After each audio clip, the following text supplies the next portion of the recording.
Ed Gein's true horror story that inspired Psycho 1960 movie. In reality was way worse.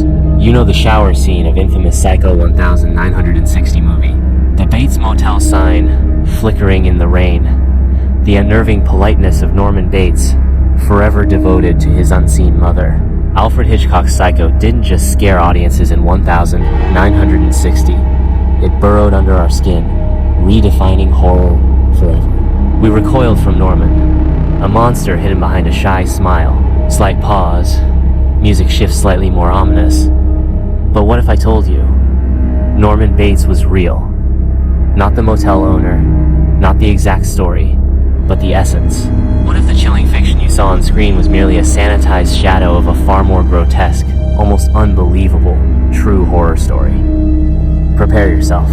The reality behind Psycho is infinitely more disturbing than anything Hitchcock dared to show. Our story takes us not to California, but to the desolate, isolated farmlands of Plainfield, Wisconsin. The year is 1957. Here lived a man named Ed Gein. To his neighbors, Ed was odd, quiet, socially awkward, a handyman who kept to himself, especially after the death of his domineering mother, Augusta. He lived alone in the dilapidated family farmhouse, a place becoming increasingly neglected, sealed off from the world. Augusta had preached fire, brimstone, and the inherent sinfulness of women to Ed and his brother Henry. After Augusta's death, Ed's isolation deepened. He sealed off his mother's rooms, preserving them as a shrine. But his grief, his loneliness, twisted into something monstrous. He wasn't just mourning his mother, he seemingly wanted to become her. The disappearances started. First, local tavern owner Mary Hogan vanished in 1954. Then, in November 1957, hardware store owner Bernice Worden went missing. Suspicion fell on Ed Gein. He was Worden's last customer. When police entered the Gein farmhouse, what they discovered wasn't just a crime scene. It was a house of unimaginable horrors. Forget Norman's taxidermy birds. Inside Gein's home, authorities found items crafted from human skin, lampshades, bowls made from skulls, chair upholstery, even a woman's suit, complete with masks, fashioned from the faces and bodies of the dead. They found Bernice Worden's decapitated body, dressed out like a deer. Investigations revealed Gein had been robbing graves for years, exhuming corpses that resembled his late mother, using their parts for his ghastly creations.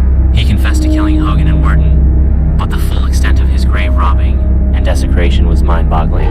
News of Gein's atrocities shocked the nation.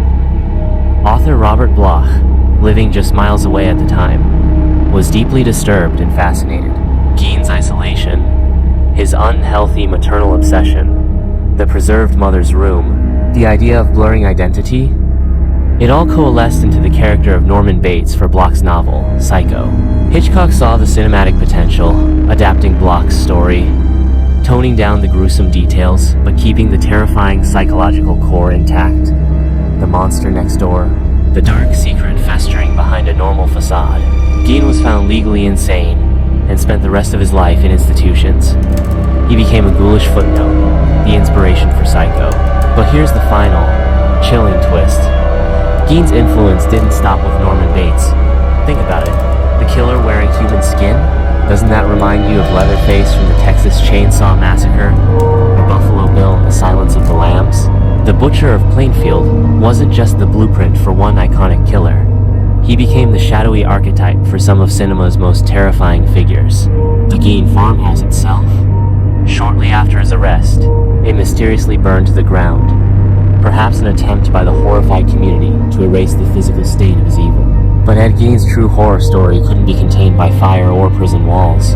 It escaped, mutated, and continues to haunt our nightmares, forever embedded in the flickering images on screen, proving that sometimes the most terrifying monsters are undeniably, horrifyingly real. If you love watching such true horror stories, then do subscribe to Horror Vault channel. I will see you in the next video with another real horror story.